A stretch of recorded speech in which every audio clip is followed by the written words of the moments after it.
So just right after makuha ko yung stamp for visa ko, more than 2 years na ako dito sa Ireland, one of my relatives na nakabase sa UK, yung tita ko, she advised me na mag-step na raw ako into the property ladder dito sa Ireland. Sabi niya, that's the next move. Then again, that time, sabi ko sa kanya, tita, I'm not settled. Hindi ko pa sure kung dito ako magsistay sa Ireland because meron pa akong parang Australian dream or American dream. Hindi ako kumuha ng property. Nag-invest ako sa lupa sa Philippines, which is, it deserves a different video. And then, bumili ako ng kotse sa Philippines. Again, different topic. So 3 years after that, yung landlord ng nirerenta naming apartment told us that he's gonna sell the apartment and we have to find a place na paglilipatan. Ang hirap, meron na talagang housing crisis noon pa man, and it was really hard to find an accommodation or an apartment na pwede naming lipatan. And that's the time na nasabi ko na sana pala sinunod ko yung payo ng tita ko na mag-look into na bumili ng property dito sa Ireland. Welcome back to the channel. Andito tayo sa park with Charlie. This is called 2 Mile Bridge area. To be with nature. Good boy. Yes. If you're new to the channel, guys, my name is Boyd Ventura and nagsishare tayo ng mga experiences namin dito sa Ireland bilang OFWs, and also sinishare din natin ang ibang karanasan ng ating mga Filipino overseas worker dito sa Europe. So back to the vlog about the mga regrets, hindi mo mga regrets, pero mga lessons na na-learn ko through the experience of stepping into the property ladder dito sa Ireland. Kasi medyo late na kami nag-decide na mag-apply for a mortgage and kumuha ng property. And syempre meron siyang mga downside. Kasi before, guys, mas easier makapag-apply for a mortgage kasi mas mababa yung mga cost ng houses or ng apartments compared to after the pandemic. Bigyan ko lang kayo ng context. So, dumating kami sa Ireland ng 2018. So, after 2 years, during the pandemic nga, we got our stamp for ibig sabihin, katumba siya ng permanent residency dito sa Ireland. So, pwede ka na mag-apply for a mortgage. Pwede ka na mag-loan para makapag-apply ka ng pagbili ng property dito. Pagdating ko kasi dito, I was renting with 3 other girls, 3 other nurses, 4 my friends up to now. And then after 2 years, umiwalay na ako sa kanila. Kumuha ako ng 2-bedroom apartment kasi yung partner ko, dumating na siya. We needed to get parang a place of our own. And then after that, yung tita ko na nasa UK, nag-uusap kami and she was giving advices to me na parang, ito na yung mga next steps mo kasi matagal na siya sa abroad. She's been living in the UK na for siguro more than half of her life. So, marami na siya mga natutunan, marami na siya mga insights, wisdom about living abroad. So, sinabi niya na sa akin yung, yun nga, tumingin-tingin na raw ako ng properties para meron na kaming investment or meron na kaming matirahan sa amin. And hindi ako nakinig sa kanya kasi sabi ko, hindi mag-Amerika ako or pumunta pa ako sa Australia kasi malamig dito sa Ireland. Ayun, sabi ko sa kanya, hindi pa ako magsisettle dito sa Ireland. So parang ayoko pa talagang kumuha ng property. One reason kung ba't ayoko pa magsettle sa Ireland kasi that time, parang hindi pa ako convinced na dito ako magsistay for a long time dahil sa weather. So parang yung adjustment namin sa weather kasi malamig dito tapos sobrang maulan kagaya ngayon. So, and also pag winter time, yun nga, mabilis dumilim. Mas matagal yung night kesa sa daytime kapag winter time. And then also, mas malaki yung sweldo talaga sa USA or sa, I think sa Australia din. That time, mas malaki yung matitake home mo kapag doon ka nag-work sa Australia as a nurse or sa USA.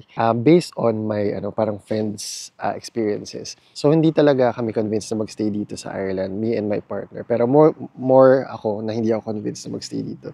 Kasi gusto ko pa mag-explore sa ibang bansa. But then again, time passed by. Yun. From that time on, lumipas ang panahon. 3 years after, we're still here and we were still renting that time.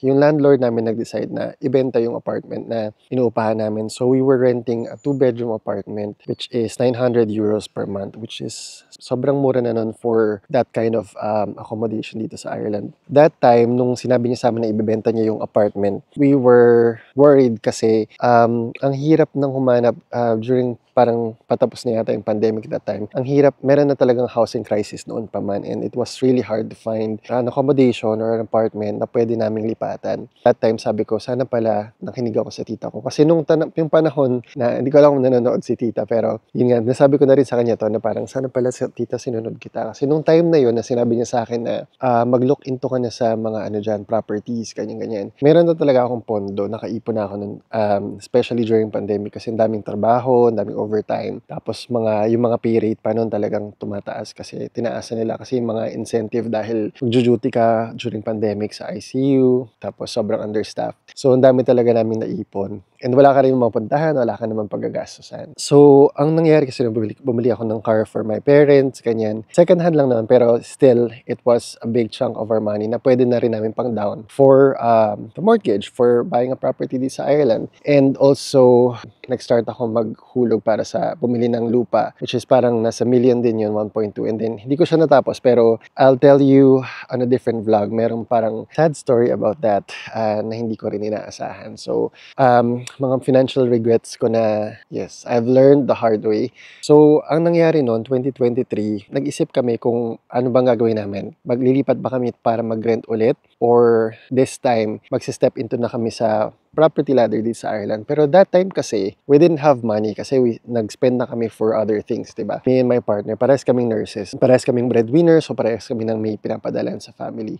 Ang hirap talaga. So, parang ayaw na namin bumalik sa, alam mo yung may mga housemates ka ulit, na parang makikisama ka sa mga housemates mo. Although, maganda yun naman yung experiences namin sa dealing with our housemates, yung previously. Pero syempre, meron ka maririnig na mga argument ng mga housemates na hindi nagkakasundo kasi magkakaiba ng personalities. Ano na ba ako noon? 37? So parang syempre, we have our own ways and we want to be, independent sa bahay. Kung ano yung gusto namin, yun yung gagawin namin. Luckily guys, yung landlord namin ay napakabait at napaka-considerate. And then sabi niya sa amin, nandun na kami sa bahay na yun sa apartment na yun for maybe 4 years that time or 3 years. 3 years that time. Parang tatay-tatayan na rin namin siya dito sa Ireland. So parang napakabait niya talaga. So inoffer niya sa amin yung apartment. Sabi niya sa amin, what are your plans? Sabi niya ganyan. Ano ba yung plano sa buhay? Magsistay ba kayo sa Ireland? Or ano yung mga goals niyo ba? Kasi sabi niya ganyan, kung hindi naman kayo aalis dito sa Ireland, sabi niya, I think it's a good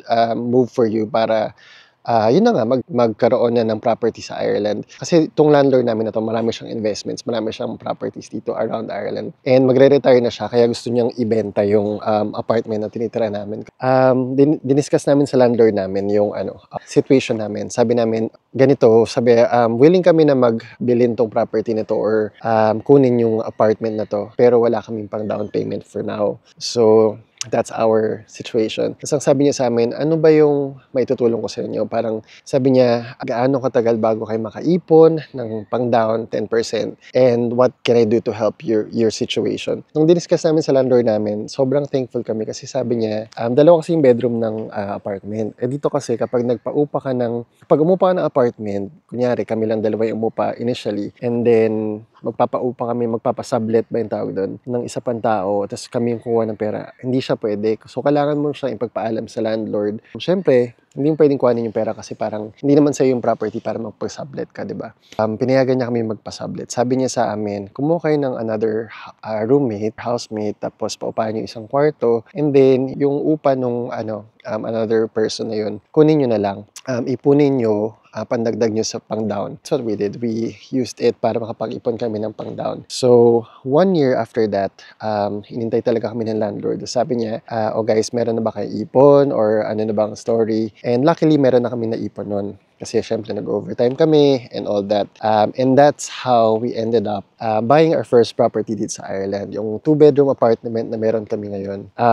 So, I don't know if this video is going to be a series, guys, but I plan to do 1 or 2 more videos regarding our home ownership journey dito sa Ireland. Yes, hopefully meron kayo makuha dito sa vlog na to. Umuulan kasi, so parang medyo maambon-ambon. In the end, guys, nag-workout din naman lahat ng mga bagay-bagay and turned out to be a better choice for us kasi nung tinurn over na sa amin yung apartment as ours through, yun nga, sa mortgage, pinabayaran namin sa bangko. So, first of all, meron na kaming peace of mind na wala nang possibility na mapaalis kami kasi ibibenta na nangyari or papaupahan sa iba or whatever. So, pwede mo nang gawin kahit anong gusto mong gawin. Pwede ka nang mag-alaga na aso. By the way, kinuha namin si Charlie nung hindi pa sa amin tong apartment. Medyo tinatago namin siya nung una.